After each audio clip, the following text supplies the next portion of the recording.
नमस्कार, स्वागत है एलएनएम नोट्स में। तो इस वीडियो में हम लोग कंटिन्यू करने वाले हैं डैम्प्ड ऑसिलेशन को। ठीक है, डैम्प्ड ऑसिलेशन में हम लोगों ने सबसे पहले डिफरेंशियल इक्वेशन निकाला डैम्प्ड ऑसिलेशन का। ठीक है, डैम्प्ड ऑसिलेशन या फिर डैम्प्ड हार्मोनिक ऑसिलेटर का डिफरेंशियल इक्वेशन निकाला गया। ठीक है, फिर हम लोगों ने दूसरे बार में क्या किया कि उसका सॉल्यूशन निकाला। ठीक है, जो डिफरेंशियल इक्वेशन हम लोगों ने निकाला हुआ था डैम्प्ड ऑसिलेशन के लिए, फिर उसका सॉल्यूशन निकाला गया। ठीक है, तो ये सारा चीज़ जो है वो पिछले 2 वीडियो में कर दिया गया है। ठीक है, अगर आप लोगों ने नहीं देखा है तो उसको जाके देख लीजिए। और ये रहा ये हमारे पास सॉल्यूशन है पिछले वीडियो से। तो इस सॉल्यूशन में हम लोगों ने कहा था कि इससे हमारे पास जो है वो 3 केस निकल के आएगा, जिस 3 केस को हम लोग अगले वीडियो में डिस्कस करने वाले हैं। ठीक है, तो हम लोग इस वीडियो में वही 3 केस डिस्कस करने वाले हैं। ठीक है, जो इक्वेशन हमारे पास ये निकल के आ रहा है, कि ये जो हमारे पास इक्वेशन है, इक्वेशन ऑफ जो हमारे पास डैम्प्ड ऑसिलेशन है, ये डिफरेंशियल इक्वेशन का सॉल्यूशन है। ठीक है, डिफरेंशियल इक्वेशन का सॉल्यूशन है। इस सॉल्यूशन में हमारे पास जो इस इक्वेशन का नेचर है, ठीक है, इक्वेशन का नेचर जो है वो बी और ओमेगा पे जो है वो डिपेंड करेगा। बी का वैल्यू और ओमेगा के वैल्यू पे जो है वो डिपेंड करेगा।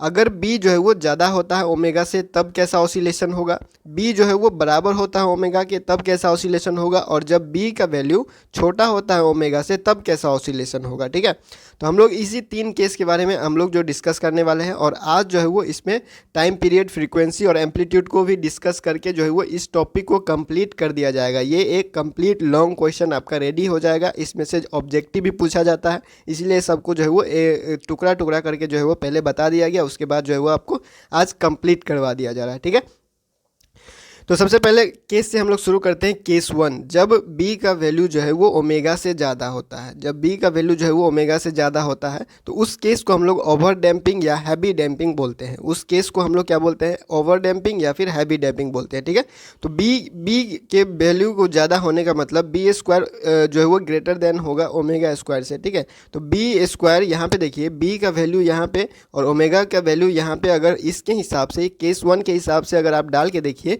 तो हमारे पास क्या आता है।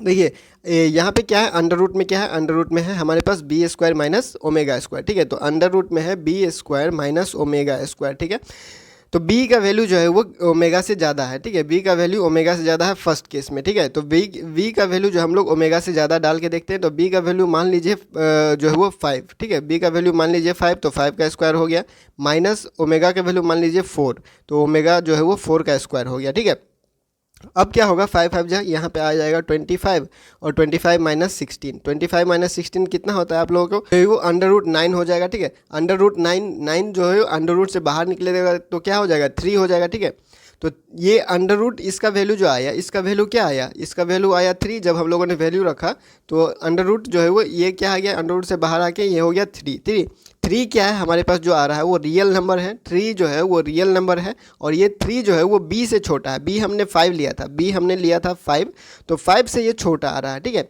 रियल आ रहा है, और 5 से जो है यानी कि b से जो है वो छोटा आ रहा है। ठीक है, तो उसी चीज़ को यहाँ पे लिखा गया है। ठीक है, उसी चीज़ को हम लोगों ने यहाँ पे लिख दिया है, in this case B square minus omega square is positive.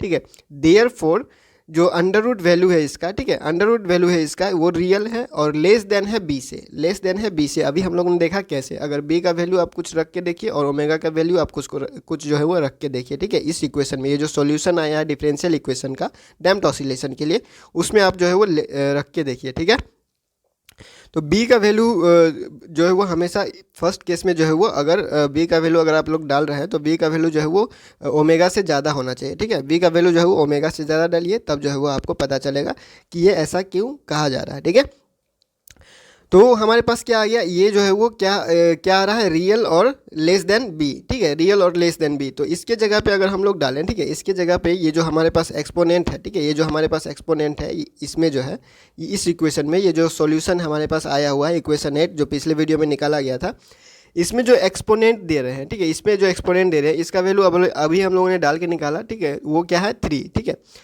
तो माइनस बी प्लस 3 है, माइनस बी प्लस 3, तो माइनस 5, बी का वैल्यू हम लोगों ने 5 लिया तो माइनस 5 प्लस 3 हो जाएगा, तो ये हमेशा निगेटिव देगा, इसका रिजल्ट क्या आएगा, निगेटिव आएगा। ठीक है, निगेटिव ही रहेगा -2। ठीक है, तो ये वैल्यू क्या दे रहा है, निगेटिव। ये एक्सपोनेंशियल, ये जो ई टू द पावर है, पावर में क्या है, निगेटिव आ रहा है। पावर में क्या है, पावर वाला जो है वो निगेटिव हो रहा है, ई के पावर जो है वो निगेटिव में आ रहा है।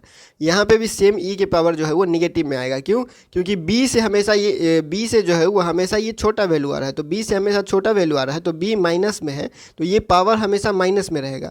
माइनस में रहने का मतलब ये है कि ये जो है वो एक्सपोनेंशियली घट रहा है, डिक्रीज हो रहा है, ठीक है। एम्पलीट्यूड जो है वो क्या हो रहा है, एक्सपोनेंशियली घट रहा है, ठीक है। एक्सपोनेंशियली घट रहा है, डिक्रीज हो रहा है, ठीक है। और एक्स क्या है हमारे पास, डिस्प्लेसमेंट है, वो तो पहले से ही जो है वो बोला जा रहा है कि एक्स जो है वो डिस्प्लेसमेंट है, और ए क्या है, एम्पलीट्यूड है, ठीक है।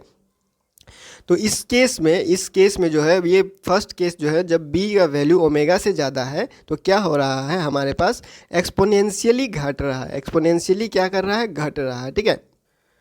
तो डिस्प्लेसमेंट जो है, ठीक है, डिस्प्लेसमेंट एक्स जो है of the particle decreases with time, ठीक है। समय के साथ जो है वो एक्सपोनेंशियली घट रहा है, क्योंकि एक्सपोनेंशियल पावर क्या आ रहा है, निगेटिव आ रहा है। एक्सपोनेंशियल पावर क्या हो रहा है, निगेटिव हो रहा है, ठीक है।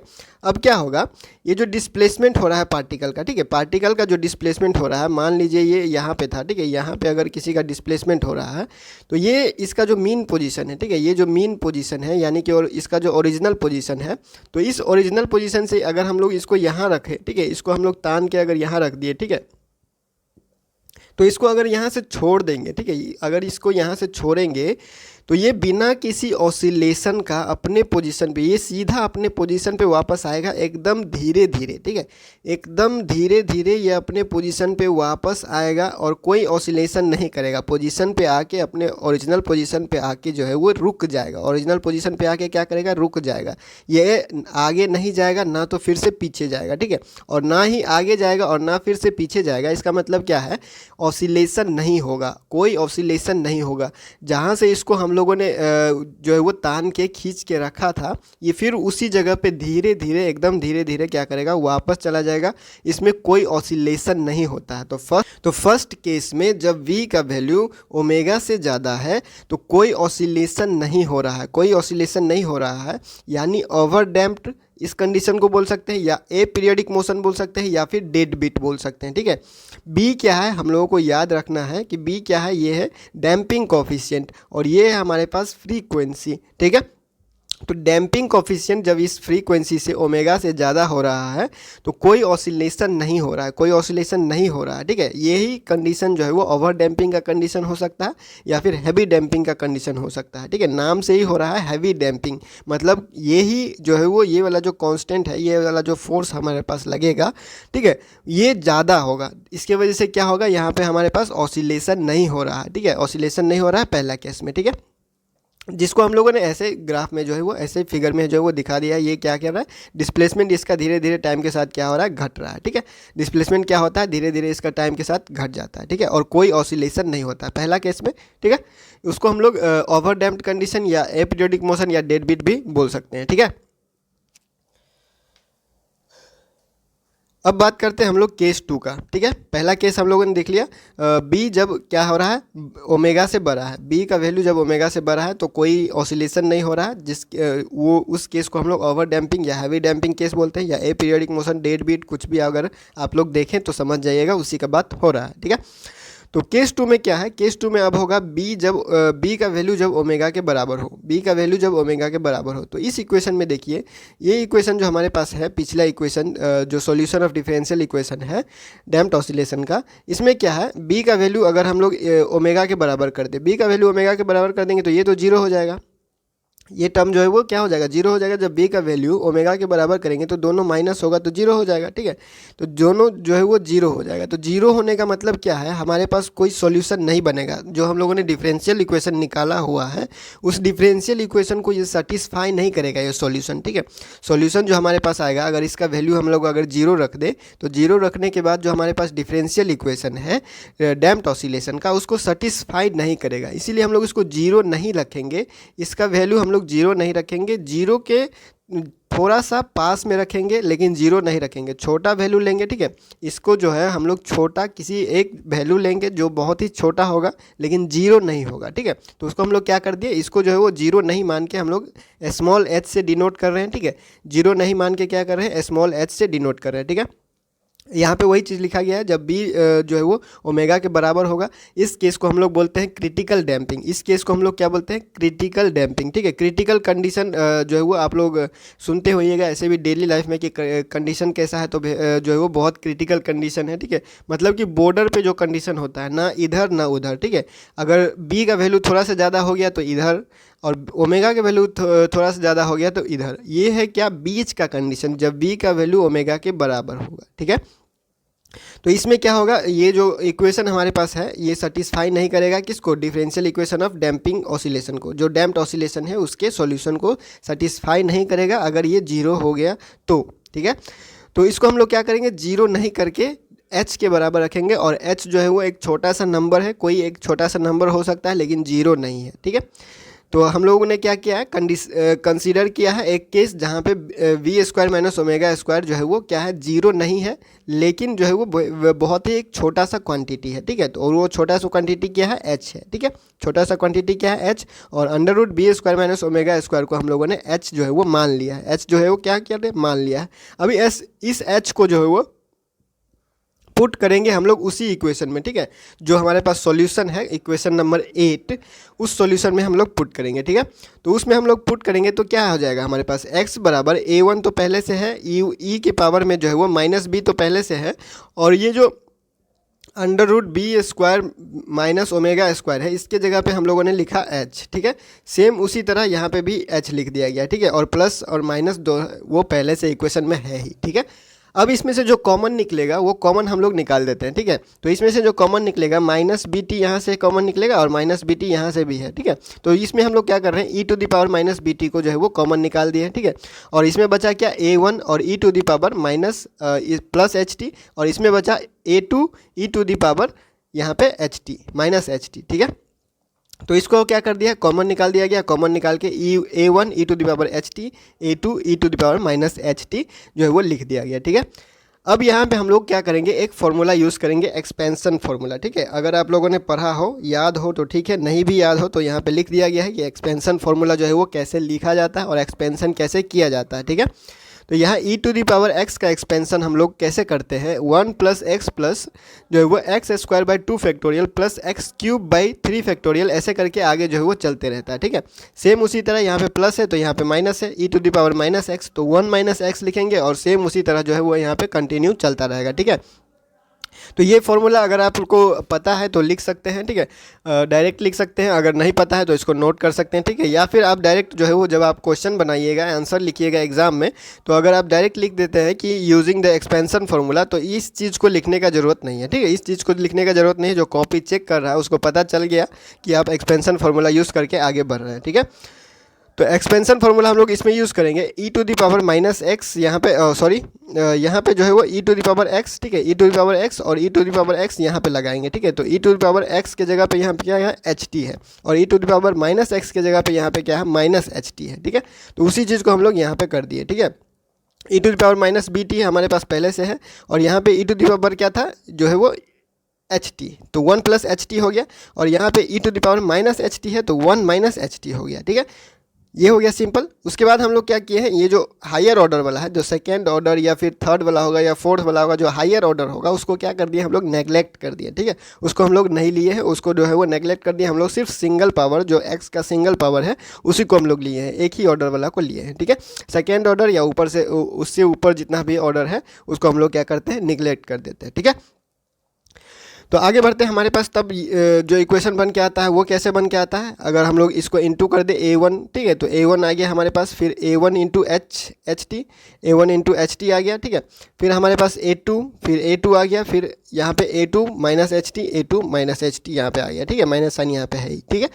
तो अब क्या हुआ कि यहाँ पे जो कॉमन निकलने वाला है वो जो है वो कॉमन मतलब एक साथ रख देते हैं। ठीक है, एक साथ रख देते हैं ताकि जो है वो इक्वेशन देखने में सिंपल लगे। ठीक है, कोई जो है वो ऐसा देख के नहीं लगे कि कोई अजीब सा लिखा हुआ है, ए किधर बी किधर या फिर जो भी है। ठीक है, तो ए वन हमारे पास ए वन और ए टू को एक साथ लिख दिया गया है, और एच टी वाला टर्म को जो है वो एक साथ लिख दिया गया है। ठीक है, एच डी वाला टर्म को कॉमन निकाल के यहाँ पे सबको एक साथ कर दिया गया। ठीक है, सिंपल सा इक्वेशन है, सिंप्लीफाई करना जो आप लोगों को आता ही होगा। ये जो कुछ नहीं है, आगे जब टर्निंग पॉइंट आएगा तो वहाँ पे थोड़ा थोड़ा सा ज़्यादा ध्यान देना पड़ेगा, ठीक है। तो अब क्या करेंगे हम लोग A1 प्लस A2 को और A1 minus A2 into H को, ठीक है। यहाँ पे A1 प्लस A2 को, यहाँ पे A1 प्लस A2 को जो है वो किसी एक लेटर के बराबर, किसी एक कांस्टेंट के बराबर मान लेंगे, और A1 minus A2 into H को, h into A1 minus A2 को जो है वो किसी दूसरे लेटर के बराबर मान लेंगे, ठीक है। तो A1 प्लस A2 को हम लोगों ने यहाँ पे P माना है, और h into A1 minus A2 को यहाँ पे हम लोगों ने Q माना है, ठीक है। तो यहाँ पे क्या हो जाएगा, तो यहाँ पे क्या हो जाएगा e to the power minus BT, और यहाँ पे हो जाएगा P और प्लस, और यहाँ पे हो जाएगा Q और T, ठीक है। Q क्योंकि जो है वो h A माइनस A2 हो गया, और P जो है वो A प्लस A2 है, ठीक है। तो वही चीज़ यहाँ पे लिख दिया गया, ठीक है। वही चीज़ यहाँ पे हम लोगों ने लिख दिया गया है, ठीक है। यही जो कंडीशन आया है, x क्या है, डिस्प्लेसमेंट है, x जो है वो डिस्प्लेसमेंट है, ये हमेशा आप लोगों को दिमाग में होना चाहिए। x डिस्प्लेसमेंट है, यहाँ डिस्प्लेसमेंट का ही बात किया जा रहा है, क्योंकि डिस्प्लेसमेंट होगा तभी तो ऑसिलेशन होगा, ठीक है। तो अब यहाँ पे जो इक्वेशन निकल के आ रहा है, वो इक्वेशन क्या निकल के आ रहा है हमारे पास, ये इक्वेशन हमारे पास निकल के आ रहा है, पास है क्रिटिकल डैम्पिंग मोशन, ठीक है। क्रिटिकल डैम्पिंग का जो है वो क्रिटिकल डैम्पिंग का जो है वो हमारे पास इक्वेशन निकल के आ रहा है ये, ठीक है। ये सेकेंड केस हुआ। सेकेंड केस मतलब कि जब b का वैल्यू ओमेगा के बराबर होगा क्रिटिकल डैम्पिंग केस में, तो क्रिटिकल डैम्पिंग वाला का जो इक्वेशन है, ये इक्वेशन हमारे पास ये निकल के आ रहा है, ठीक है। इसमें क्या होगा, इसमें क्या होगा कि हमारे पास ऑसिलेशन तो नहीं होगा, लेकिन जो वापस आने का टाइमिंग है, जो वापस आने का टाइमिंग कहने का मतलब क्या है कि उसमें क्या था, जो पहला केस है हमारे पास, पहला केस में पेंडुलम क्या था, अगर यहाँ पे था कोई सिस्टम, मान लीजिए कोई सिस्टम यहाँ पे था, उसको हम लोग खींच के यहाँ पे लेके गए, ठीक है। तो ये जो वापस आएगा वो धीरे धीरे वापस आके कोई ऑसिलेशन नहीं करेगा, और जहाँ से ये चला था वहीं पे आके जो है वो अपना पोजीशन पे आके रुक जाएगा, डायरेक्ट क्या होगा, रुक जाएगा, ठीक है। अब यहाँ पे जो सेकेंड केस है, सेकेंड केस यानी कि जब b का वैल्यू ओमेगा से बराबर है, और यहाँ पे ध्यान दीजिएगा कि b जो है वो लेटर जो है वो चेंज हो सकता है, ठीक है। अगर एग्जाम में b की जगह पे k बराबर ओमेगा भी दे सकता है, ओमेगा की जगह कोई और लेटर हो सकता है, ओमेगा नॉट हो सकता है, ओमेगा डैश हो सकता है, ठीक है। तो लेटर में कंफ्यूज नहीं होना आपको, सबका अपना अपना रिप्रेजेंटेशन का तरीका होता है, ठीक है। तो ये हो गया हमारे पास क्या, b ग्रेटर देन ओमेगा के केस में। b ग्रेटर देन मतलब b का वैल्यू जब ओमेगा से बड़ा था तो हमारे पास क्या था, जो वो उसी पोजीशन पे आ रहा था बिना किसी ऑसिलेशन का, ठीक है, बहुत ही धीरे धीरे, ठीक है। ये जो केस है, इस केस में क्या होगा, ना तो ऑसिलेशन होगा, ना तो ऑसिलेशन होगा, और ना ही कोई ओवर डैम्पिंग होगा। ये जो केस है हमारे पास क्रिटिकल डैम्पिंग का केस, तो क्रिटिकल डैम्पिंग में क्या होगा, ना तो ऑसिलेशन होगा, ना ओवर डैम्पिंग होगा, ठीक है। कहने का मतलब ये है कि ये जो ऑसिलेशन यहाँ से यहाँ तक जो हम लोगों ने ताना है, ठीक है, मान लीजिए इसको यहाँ से यहाँ तक कोई तान के रखा हुआ है, ठीक है। तो तान के रखा हुआ है, तो इसको जब हम लोग छोड़ेंगे, ठीक है, तो छोड़ेंगे तो ये अपने पोजीशन पे, अपने मीन पोजीशन पे वापस तो आएगा, ठीक है, लेकिन पहले केस से जल्दी आएगा, ठीक है। b ग्रेटर देन ओमेगा में पहला केस में जितना टाइम लग रहा था इसको वापस आने में अपने पोजीशन पे, अपने ओरिजिनल पोजीशन पे, सेकेंड केस में अभी जो कंडीशन है, जो अभी b इक्वल टू ओमेगा है, उस केस में ये थोड़ा जल्दी अपने पोजीशन पे वापस आएगा, उससे जल्दी, पहला केस से जल्दी वापस आएगा, लेकिन ऑसिलेशन ये भी नहीं करेगा, ठीक है। फर्स्ट केस में भी ऑसिलेशन नहीं हो रहा है, सेकेंड केस में भी ऑसिलेशन नहीं हो रहा है, और तीसरा केस में ऑसिलेशन होगा। वो कैसा होगा, कैसा क्या इक्वेशन निकल के आएगा वो हम लोग देखेंगे, ठीक है। तो ये हो गया सेकेंड केस, ठीक है। तो सेकेंड केस में हम लोगों ने यहाँ पे जो कहा जा रहा है उसी चीज़ को लिख दिया गया है कि द पार्टिकल या body tries to reach mean position more quickly than in case one, ठीक है। Such a motion is called critical damped motion. The motion of oscillator just become non oscillatory या फिर एपीरियडिक, ठीक है। कोई मोशन जो है वो नहीं होगा, यहाँ पे सीधा सीधा बात है, ठीक है। मोशन नहीं हो रहा है, कोई मोशन नहीं हो रहा है, ठीक है। जब b बराबर ओमेगा के लिए, b बराबर ओमेगा के लिए जो मोशन होगा, ना तो वो ओवर डैम्प्ड होगा और ना ही ऑसिलेटरी होगा, ठीक है। मतलब कि जो वहाँ पे कोई ऑसिलेशन भी नहीं हो रहा है और ना ही ओवर डैम्प्ड हो रहा है, ताकि उसका समय जो है वो बहुत ज़्यादा लग रहा है वापस आने में, ठीक है। पहला केस से जल्दी वापस आ रहा है, लेकिन ऑसिलेशन ये भी नहीं कर रहा है, ठीक है। ये इस प्रॉपर्टी को जो है वो आप जो है वो गैल्वेनोमीटर टाइप में जो है वो देख सकते हैं, ठीक है। जब हम लोग क्या करते हैं, करंट पास करते हैं, देखिए अगर आप लोग दुकान में देखे होइएगा कुछ रखा होता है वोल्ट मीटर या एम मीटर टाइप होता है। इसमें क्या होता है, यहाँ पे कुछ रीडिंग होता है, ठीक है, और यहाँ पे एक नीडल रखा होता है, ठीक है। तो इसमें जब हम लोग क्या करते हैं, इसमें जब हम लोग जो है वो इसको करंट देते हैं, ठीक है, इसको जब हम लोग करंट देते हैं किसी बैटरी से, ठीक है, किसी चीज़ से जो हम लोग इसको करंट देते हैं, तो इसका नीडल क्या करता है, तुरंत जो है वो जितना वोल्टेज होता है उतना दिखा देता है, ठीक है। अगर हम लोग करंट जो है वो बंद करें तो वो फटाक से वापस आ जाता है अपने जगह पे, ठीक है। तो ऐसे ही चीज़ में जो है वो इसको यूज़ किया जाता है, ठीक है। इस प्रॉपर्टी को ऐसे ही में यूज़ किया जाता है। वो अगर आप लोग प्रैक्टिकल कीजिएगा तो वो थोड़ा डिटेल में एक्सपेरिमेंट जब होता है तो उसमें वो समझ में आता है, ठीक है। अब हम लोग बात करते हैं केस 3 का, ठीक है। पहला केस हम लोगों ने किया बी जब ग्रेटर देन था ओमेगा से, यानी बी का वैल्यू जब ओमेगा से बड़ा था। बी क्या है, डैम्पिंग कॉफिशिएंट है, ओमेगा क्या है, फ्रीक्वेंसी है, ठीक है। सेकेंड केस हम लोगों ने देखा बी जब बी का वैल्यू जब हम लोगों ने क्या किया, ओमेगा के बराबर किया, ठीक है। तो बी का वैल्यू ओमेगा के बराबर किया तो जीरो आ जाता है, ठीक है। और जीरो आ जाता है तो वो सॉल्यूशन को सेटिस्फाई नहीं करता है, डिफरेंशियल इक्वेशन के सॉल्यूशन को, ठीक है। तो डिफरेंशियल इक्वेशन को जो है वो सेटिस्फाई नहीं करता, इसीलिए हम लोगों ने उसको जो है वो एक स्मॉल नंबर के बराबर यानी एच के बराबर ले लिया, ठीक है। उसके बाद हम लोगों ने उसको पुट करके देखा और जो हमारे पास सॉल्यूशन आया, जो हमारे पास एक्स का वैल्यू आया, उसको हम लोगों ने लिख दिया। उसी कंडीशन को हम लोगों ने क्या कहा, आप जो है वो उसको क्रिटिकल कंडीशन बोल सकते हैं या क्रिटिकल डैम्प्ड ऑसिलेशन भी बोल सकते हैं, ठीक है। अब बात करते हैं केस 3 का, ठीक है। केस 3 में देखिए, केस 3 में क्या हो रहा है, जब कहा क्या जा रहा है, जब b का वैल्यू जो है वो ओमेगा से कम होगा, जब b का वैल्यू ओमेगा से कम होगा, यानी कि डैम्पिंग फोर्स जो है, डैम्पिंग फोर्स मान के चलिए जब ओमेगा से कम होता है, ठीक है। जब ओमेगा जो फ्रीक्वेंसी है हमारे पास उससे कम होगा जब v का वैल्यू, तो क्या होगा, तो उस कंडीशन को हम लोग बोलते हैं लाइट डैम्पिंग या अंडर डैम्पिंग, ठीक है। लाइट डैम्पिंग या अंडर डैम्पिंग बोल सकते हैं आप, ठीक है। कहीं कहीं स्मॉल डैम्पिंग भी लिखा होता है, ठीक है। तो इस केस में क्या हो रहा है, हमारे पास बी स्क्वायर जो है वो माइनस ओमेगा स्क्वायर जो है वो निगेटिव आ रहा है, और जो ये क्वांटिटी है हमारे पास एक्सपोनेंशियल में जो क्वांटिटी है वो इमेजिनरी रह रहा है, ठीक है। यहाँ पे देखिए जो हमारे पास इक्वेशन है, पहले से जो इक्वेशन आया हुआ है, ठीक है, जो सॉल्यूशन है हमारे पास differential equation of damped oscillation का, इसमें अगर हम लोग b का वैल्यू जो है वो ओमेगा से छोटा कर दे, b का वैल्यू ओमेगा से छोटा कर दे, तो ये टर्म क्या हो जाएगा, निगेटिव हो जाएगा, ठीक है। निगेटिव होने के साथ साथ क्या हो जाएगा, इमेजिनरी टर्म हो जाएगा, इमेजिनरी टर्म, रियल टर्म नहीं रहेगा, वो बन जाएगा इमेजिनरी टर्म, ठीक है।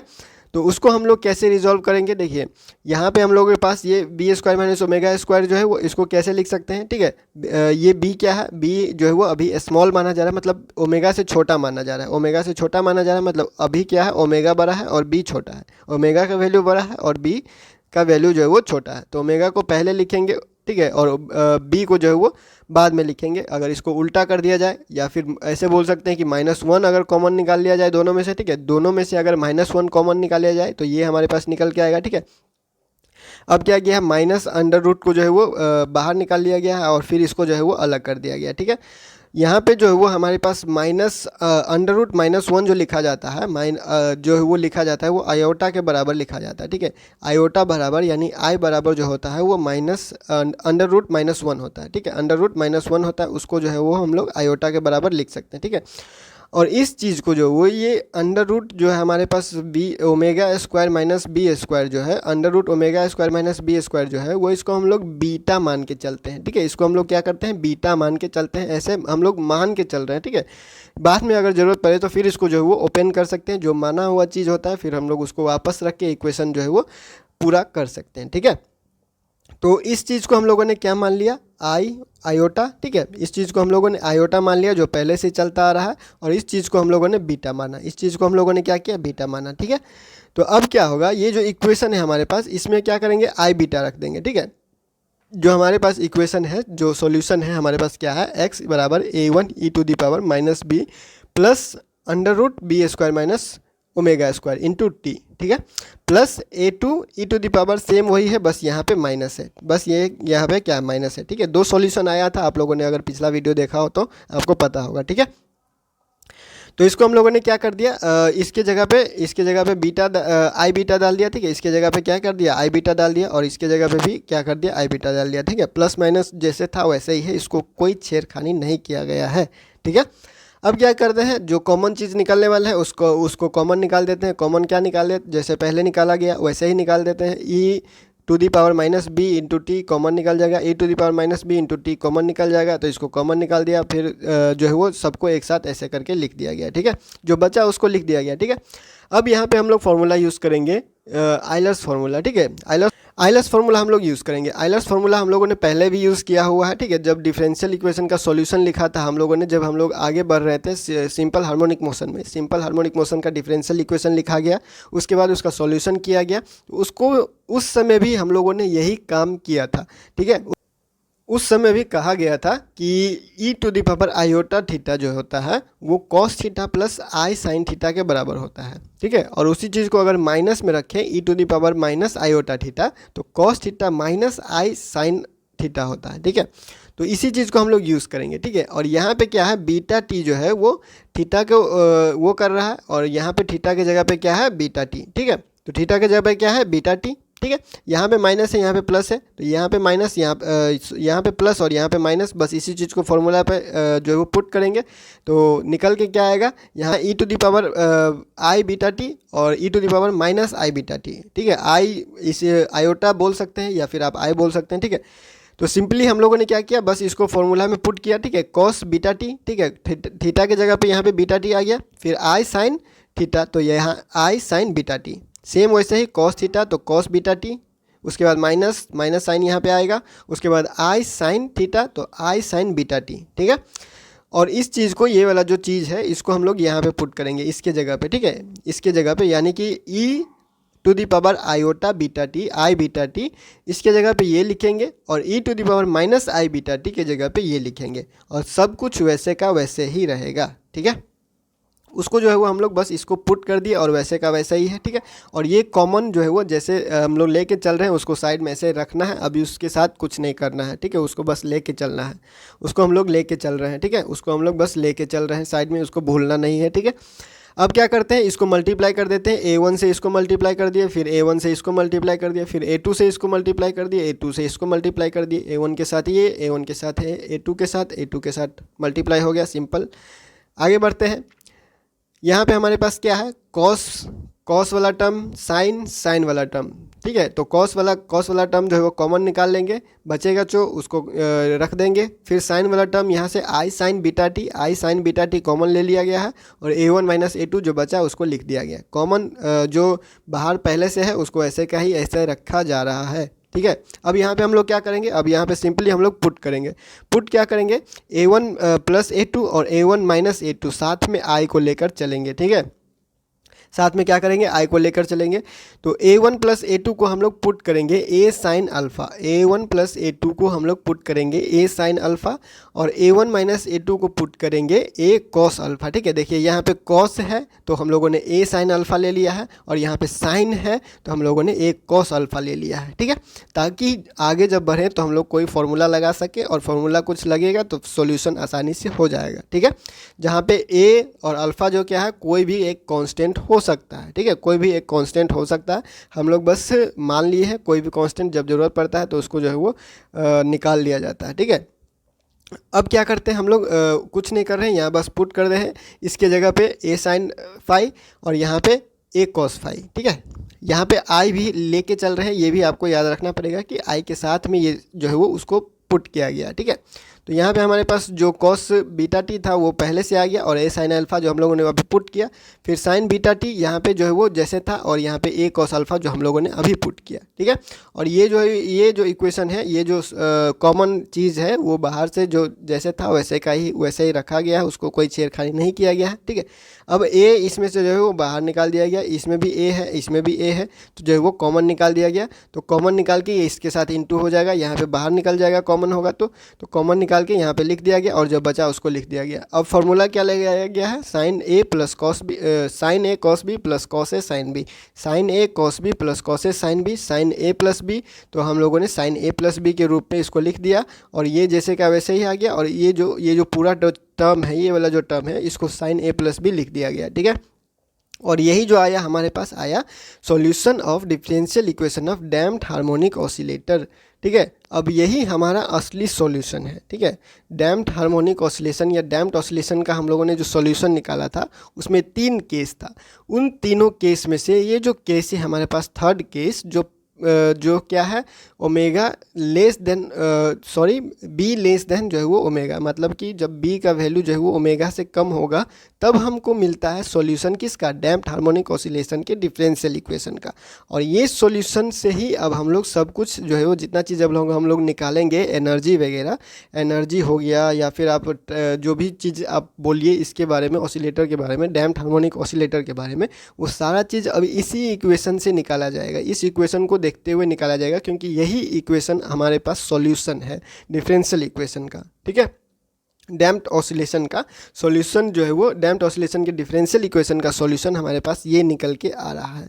अब इस इक्वेशन में देखने वाला बात क्या है, इस इक्वेशन में देखने वाला बात ये है कि इसमें साइन का टर्म आ रहा है। इसमें क्या आ रहा है, साइन का टर्म आ रहा है। तो साइन का टर्म आने का मतलब है अब यहाँ पे ऑसिलेशन हो रहा है। साइन का टर्म आने का मतलब है इस कंडीशन में, इस केस में ऑसिलेशन हो रहा है, इस केस में ऑसिलेशन स्टार्ट हो रहा है। लेकिन इस केस में क्या हो रहा है, ऑसिलेशन तो हो रहा है लेकिन डिक्रीज हो रहा है, धीरे धीरे धीरे धीरे, माइनस है यहाँ पे, ठीक है, माइनस साइन है, इसका मतलब एक्सपोनेंशियल ये घट रहा है लेकिन ऑसिलेशन तो हो रहा है। ठीक है, पहला केस में ऑसिलेशन नहीं हो रहा था और वो तेज़ी से, मतलब धीरे धीरे, बहुत ही धीरे अपने पोजीशन पे वापस आ जा रहा था। ठीक है, सेकेंड केस में क्या था, सेकेंड केस में ये हुआ कि ऑसिलेशन तो नहीं हो रहा था लेकिन वो अपने पोजीशन पे वापस जो है वो थोड़ा पहले केस से जो है वो थोड़ा तेज़ी से आ रहा था। ठीक है, ऑसिलेशन तो उसमें भी नहीं हो रहा था। थर्ड केस में ऑसिलेशन तो हो रहा है, थर्ड केस में ऑसिलेशन तो हो रहा है इस साइन फंक्शन की वजह से, साइन फंक्शन वाला जो टर्म है इसके वजह से ऑसिलेशन तो हो रहा है। ठीक है, लेकिन e to the power minus B T, E to the power minus B T यानी एम्पलीट्यूड जो है वो घट रहा है धीरे धीरे, समय के साथ, टी है तो टाइम के साथ जो है वो धीरे धीरे घट रहा है। यही हमारे पास क्या है, डैम्प्ड ऑसिलेशन का डेफिनेशन है। डैम्प्ड ऑसिलेशन का डेफिनेशन में हम लोगों ने देखा था कि ऑसिलेशन होगा लेकिन धीरे धीरे क्या होता है, ग्रेजुअली जो है वो घट जाता है उसका एम्पलीट्यूड और वो एक समय आता है जब वो रुक जाता है। तो वही तो ये इक्वेशन कह रहा है, वही ये इक्वेशन कह रहा है, इस साइन फंक्शन के वजह से ऑसिलेशन को बता रहा है। और ये माइनस एम्पलीट्यूड है यानी कि समय के साथ उसका एम्पलीट्यूड घटेगा तो धीरे धीरे वो जो है वो रुक जाएगा। यही क्या है हमारे पास, डैम्प्ड हार्मोनिक ऑसिलेशन या फिर डैम्प्ड ऑसिलेशन आप बोलिए, यही इसका इक्वेशन है, डिफरेंशियल इक्वेशन का सॉल्यूशन यही हमारे पास निकल के आता है। ठीक है, तो वही सारा चीज़ लिख दिया गया है और यहाँ पे जो है वो फिगर बना दिया गया है, जो फिगर हम लोगों ने डैम्प्ड ऑसिलेशन स्टार्टिंग में ही बताया था, डैम्प्ड ऑसिलेशन, तो उस समय भी यही फिगर जो है वो बनाया गया था। ठीक है, तो चलिए अब छोटा सा टर्म है, 3 टर्म है जिसमें एम्पलीट्यूड, टाइम पीरियड और फ्रीक्वेंसी के बारे में बात करना है, तो फटाफट से इसको भी ख़त्म कर लेते हैं, ये टॉपिक जो है वो कंप्लीट हो जाएगा। ठीक है, तो एम्पलीट्यूड का बात करें तो एम्पलीट्यूड जैसे कि इक्वेशन में क्या है, A to the power E to the power minus B T है, यानी कि ए ई टू दी पावर क्या है, माइनस बी टी है। तो E to the power minus B T है यानी कि जो है वो ये क्या बता रहा है हमारे पास, जो है वो एक्सपोनेंशियली घट रहा है, एक्सपोनेंशियली घट रहा है। ठीक है, यानी कि यहाँ पे जो लिखा हुआ है, क्या लिखा हुआ है, the amplitude of the oscillation is, इतना दिया हुआ है जो हमारे पास ऑसिलेशन है जो कि कांस्टेंट नहीं है, जो क्या है, कांस्टेंट नहीं है, वो डिके कर रहा है, मतलब कि घट रहा है, खत्म हो रहा है धीरे धीरे एक्सपोनेंशियली। ठीक है, एक्सपोनेंशियली क्या कर रहा है, खत्म हो रहा है टाइम के साथ में। ठीक है, किसके वजह से, डैम्पिंग फैक्टर, ये जो डैम्पिंग फैक्टर है E to the power minus B T, B क्या है हमारे पास, डैम्पिंग कोफिशिएंट जो पहले ही कहा गया था। ठीक है, तो ये क्या है, डैम्पिंग फैक्टर है। इस डैम्पिंग फैक्टर की वजह से एम्पलीट्यूड जो है वो कांस्टेंट नहीं रह रहा है, धीरे धीरे घट रहा है एक्सपोनेंशियली समय के साथ। इसके वजह से क्या करता है, जो ऑसिलेशन होता है वो धीरे धीरे जाके रुक जाता है। इस कंडीशन को हम लोग क्या बोलते हैं, अंडर डैम्प्ड बोलते हैं, अंडर डैम्प्ड, इस कंडीशन को जो है वो हम लोग अंडर डैम्प्ड बोलते हैं, अंडर डैम्प्ड ऑसिलेशन भी बोलते हैं। ठीक है, और यही जो है हमारे पास, यही जो है वो मेन हमारे पास जो निकल के आ रहा है, यही सॉल्यूशन है हमारे पास डैम्प्ड ऑसिलेशन का। ठीक है, तो टाइम इंटरवल जो होगा, टाइम इंटरवल जो होगा जब जिसमें एम्पलीट्यूड जो आधा हो जाएगा उसके अपना जो है वो पहला वाला वैल्यू का, उसको हम लोग मीन लाइफ टाइम बोलेंगे। ठीक है, मीन लाइफ टाइम बोलेंगे जब एम्पलीट्यूड अपने ओरिजिनल जो वैल्यू था, इनिशियल वैल्यू जो शुरुआत में उसका वैल्यू होता है उसके आधा हो जाएगा जिस टाइम इंटरवल में, उस टाइम को हम लोग बोलेंगे मीन लाइफ टाइम। ठीक है, और ये मीन लाइफ टाइम जो है वो इनफाइनाइट होगा कब, जब v का वैल्यू जो है वो जीरो होगा, जब डैम्पिंग कोफिशिएंट यानी कि डैम्पिंग फैक्टर ही जीरो होगा, तो उसका जो ऑसिलेशन है, एम्पलीट्यूड है, वो कांस्टेंट हो जाएगा। तो एम्पलीट्यूड कांस्टेंट होने का मतलब है वो हमेशा के लिए ऑसिलेशन करेगा, और ऑसिलेशन हमेशा के लिए करने का मतलब है वो कौन से कैटेगरी में चला जाएगा, वो चला जाएगा फ्री ऑसिलेशन के कैटेगरी में, जो कि यहाँ पे नहीं हो रहा है। ठीक है, अगर ऐसा केस होता है तब का बात किया जा रहा है। ठीक है, अब हम लोग बात करते हैं टाइम पीरियड का। टाइम पीरियड क्या है, टाइम पीरियड देते कैसे हैं, टाइम पीरियड देते ऐसे हैं। ठीक है, और बी का वैल्यू फिर हम लोगों ने बीटा का वैल्यू जो माना हुआ था, जो उसको अभी हम लोग पुट कर रहे हैं, बीटा का वैल्यू माना ही हुआ था omega square minus B square. ठीक है, आयोटा का वैल्यू जो है वो अंडर रूट -1 जब माना हुआ था, तो उसी समय जो है वो उसी समय जो है वो ये भी माना गया था कि बीटा का वैल्यू जो है वो omega square minus beta square B square. ठीक है, तो इसको जो है यहाँ पे रख दिया गया, जो कि क्या है हमारे पास जो है वो समय उससे ज़्यादा है, जो free oscillation simple harmonic motion में टाइम पीरियड जो हम लोगों ने निकाला हुआ था, सिंपल हार्मोनिक मोशन में जो टाइम पीरियड निकाला हुआ था 2π/ओमेगा, अगर आपको याद हो तो 2π/ओमेगा जो है वो हमारे पास निकला हुआ था सिंपल हार्मोनिक मोशन में टाइम पीरियड। ठीक है, सिंपल हार्मोनिक मोशन में टाइम पीरियड उस टाइम पीरियड से ये ज़्यादा आ रहा है, उस टाइम पीरियड से ये ज़्यादा आ रहा है, यानी कि जो वो जो टाइम पीरियड होगा इसमें अंडर डैम्प्ड कंडीशन में, मतलब कि डैम्प्ड ऑसिलेशन में जो टाइम पीरियड होगा, जो ऑसिलेशन का एक ऑसिलेशन करने में जो उसको समय लगेगा वो उससे ज़्यादा लगेगा। यानी कि ये सिंपल हार्मोनिक मोशन तो नहीं है, सिंपल हार्मोनिक मोशन का टाइम पीरियड 2π/ओमेगा था, और ये उससे ज़्यादा आ रहा है। तो उससे ज़्यादा आ रहा है यानी कि ये सिंपल हार्मोनिक मोशन तो नहीं है। ठीक है, डैम्प्ड ऑसिलेशन है। डैम्प्ड ऑसिलेशन के केस में हमारे पास टाइम उससे ज़्यादा आ रहा है, और फ्रीक्वेंसी बस उसको उल्टा करेंगे, तो टाइम ज़्यादा आ रहा है तो फ्रीक्वेंसी कम हो जाएगा। इसका उल्टा फ्रीक्वेंसी क्या होता है, 1/टाइम पीरियड। ठीक है, रेसिप्रोकल ऑफ टाइम पीरियड, तो रेसिप्रोकल ऑफ टाइम पीरियड क्या होगा, ये ज़्यादा आ रहा है, टाइम पीरियड ज़्यादा आ रहा है, इसका सीधा मतलब ये निकलता है कि फ्रीक्वेंसी इसका उल्टा, तो फ्रीक्वेंसी उल्टा कहने का मतलब है वो ज़्यादा है तो ये कम हो जाएगा। ठीक है, इसी से हम लोगों के पास जो है वो डैम्पिंग की वजह से टाइम पीरियड जो है वो थोड़ा सा बढ़ जाता है और फ्रीक्वेंसी थोड़ा सा कम हो जाता है। ठीक है, यही है हमारे पास केस। ठीक है, ये कंप्लीट होता है आपका डैम्प्ड ऑसिलेशन का डिफरेंशियल इक्वेशन, फिर उसका सॉल्यूशन, और फिर उसका जो है वो टाइम पीरियड, फ्रीक्वेंसी और एम्पलीट्यूड में क्या कहानी चलता है, वो सारा चीज़ जो है वो आपको बता दिया गया है। आइए, आपका लॉन्ग क्वेश्चन जो है वो रेडी हो चुका है। इससे ऑब्जेक्टिव भी पूछा जाता है, इससे ऑब्जेक्टिव भी निकल के आता है, इससे शॉर्ट क्वेश्चन भी निकल के आता है। ठीक है, इसीलिए जो है वो इसको तीन पार्ट में जो है वो करके बता दिया गया है। ठीक है, नेक्स्ट में हम लोग बात करेंगे पावर डिसिपेशन के बारे में, क्वालिटी फैक्टर के बारे में। ठीक है, एनर्जी ये सब बोल सकते हैं, एनर्जी जो है वो घटता है, जो समय के साथ एनर्जी घटता है, टाइम के रेट में जो एनर्जी घट रहा है वो पावर होता है, और जो पावर कैसे कैसे जो है वो ख़त्म होता है उसके बाद क्वालिटी फैक्टर क्या होता है, ये सारा चीज़ हम लोग नेक्स्ट में डिस्कस करने वाले हैं। ठीक है, तो फिलहाल इस वीडियो को इतना ही, मिलते हैं अगले वीडियो में अगले अपडेट के साथ LNM नोट्स के यूट्यूब चैनल पे।